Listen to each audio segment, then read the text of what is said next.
In this video, we will learn how to transform a sentence having two objects from active voice to passive voice. এই ভিডিওটোত আমি দুটা object থকা এটা বাক্য কেনে ধৰণে আমি অ্যাক্টিভৰ পৰা পেসিভলৈ নিম বা পেসিভৰ পৰা অ্যাক্টিভলৈ নিম সেই বিষয়ে কিছু কথা আমি আজি আলোচনা কৰিম। So voice sentences having two objects, দুটা অবজেক্ট থকা যিবিলাক বাক্য। For example, তোমালোকে জানা the structure of a sentence having two object as VOO, দুটা object থকা বাক্যৰ গঠন। So can you give an example of a sentence having two objects? So তোমালোকে জানা he gave me a book. Say for example, we have taken this sentence আমি উদাহৰণ হিচাপে লৈছো he gave me a book. Here he is the subject, gave is the verb, this is the object, and a book, it is also an object.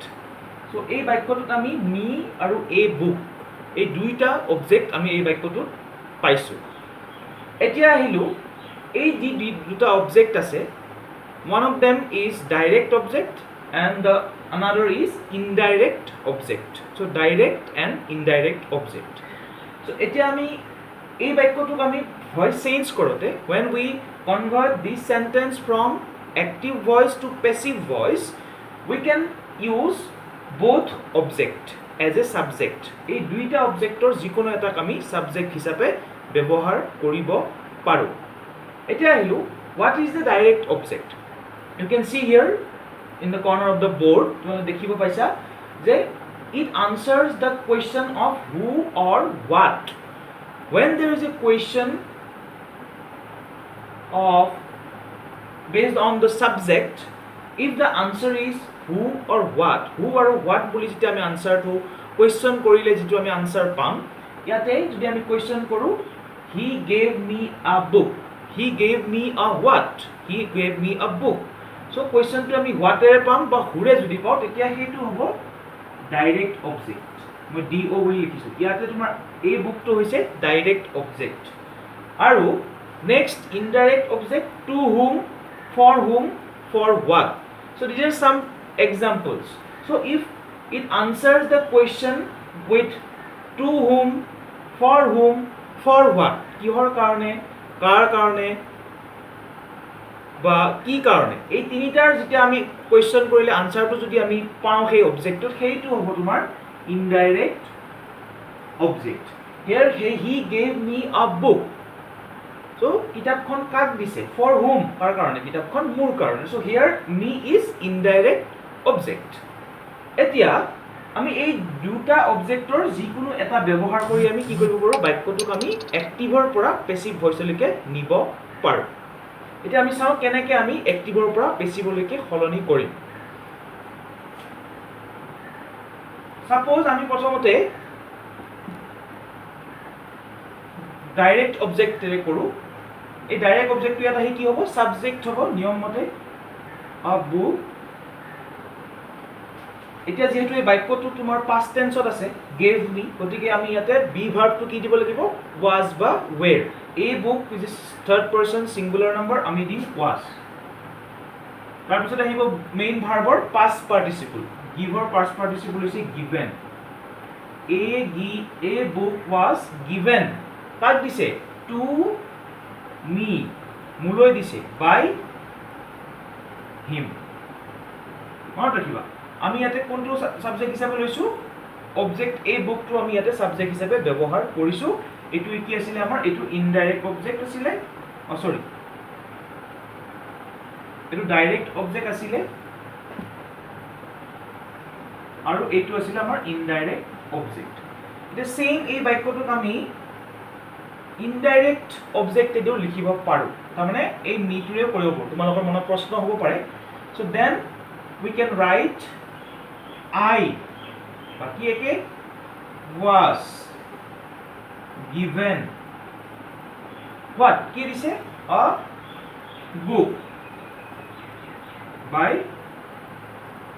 him, I was given a book by him. both are correct, but in some sentences it is difficult to change the voice by using the indirect object. কেতিয়াবা problem হ'ব পাৰে, সেইকাৰণে তোমালোকে পৰাপক্ষত কি কৰিবা, direct object যেটো আছে, যেটো আমি কোৱেশ্চন কৰিলে হু বা হোৱাটৰে কোৱেশ্চন কৰিলে পাওঁ, সেইটো অবজেক্টে তোমালোকে পৰাপক্ষত বাক্যটো কি কৰিবা, পেছিভৰ পৰা এক্টিভৰ পৰা পেছিভ কৰিব ট্ৰাই কৰিবা। এইখিনিলৈকে তোমালোকে নিশ্চয় বুজি পাইছা। আমি আৰু দুটামান এক্সাম্পল ল'ম, তাৰপিছত তোমালোকে নিশ্চয় বুজি পাবা। Now, if we take another example, father gifted me a bicycle. So, এই বাক্যটোক আমি এক্টিভৰ পৰা পেছিভলৈকে নিম। এইটো এটা অবজেক্ট, এইটো এটা অবজেক্ট। আমি যিকোনো এটা ব্যৱহাৰ কৰিব পাৰোঁ। তেতিয়াহ'লে আমি suppose লিখিলোঁ I was, past tense আছে, গতিকে be verb was আহিব, gifted past participle form, a bicycle by father. I was gifted a bicycle by father. So in the same way we can write it with the another object also. A bicycle was gifted to me by father. A bicycle was gifted to me by father. So আমি এই ধৰণে দুই ধৰণে আমি লিখিব পাৰোঁ। তোমালোকে নিশ্চয় বুজি পাইছা। এতিয়া আমি আৰু এটা এক্সাম্পল ল'ব খুজিছোঁ, এইখিনি তোমালোকে চাই ল'বা।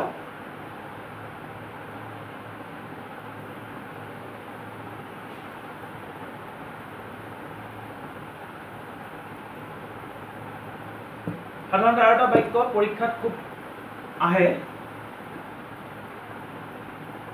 we made him captain. In this sentence we can see that there are two objects, one is him, another is captain.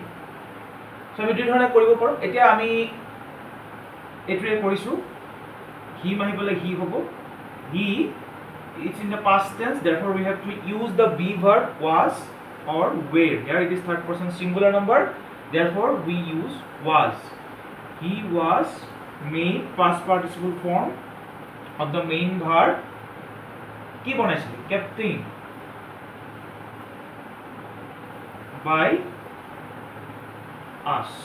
He was made captain by us.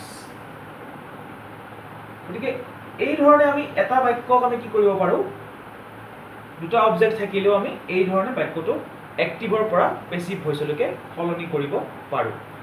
মই তোমালোকক কিছুমান এক্সাম্পল দিম, ইয়াৰ পিছত গ্ৰুপত তোমালোকে সেইবিলাক চাই ল'বা, তোমালোকে বহি লিখি ল'বা।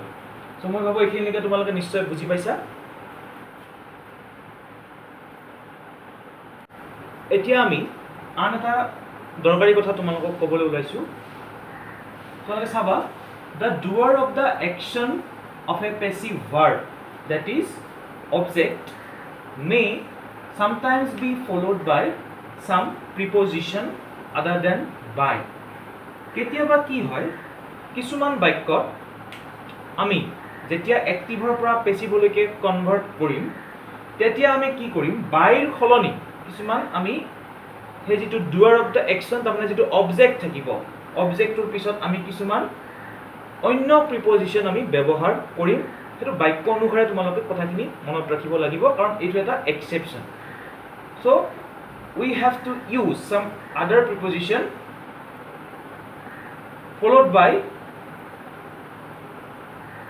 in a sentence, that is in the object. Objector পিছত আমি কিছুমান এনেকুৱা প্ৰিপজিশ্যন ব্যৱহাৰ কৰিম যিবিলাক বাহিৰেও আন কিছুমান আমি ব্যৱহাৰ কৰিম। For example, here I know him. এই বাক্যটোত তোমালোকে সেইদিনাখন মোক সুধিছিলা, আমি নৰ্মেল যিটো নিয়ম সেইমতে যদি যাওঁ, he is, ইয়াৰে তোমাৰ past participle known to me. এই যেটো অবজেক্টৰ আগত আমি যেটো প্ৰিপজিশন দিছো হেতু আমি ইয়াত টু ব্যৱহাৰ কৰিছো যেহেতু ইয়াতে নো ভাৰ্ব আছে ঠিক তেনেকে his behavior surprised me এই বাক্যটো যদি আমি পেসিবলৈকে সলনি কৰো I was that surprise ed আছে I was surprised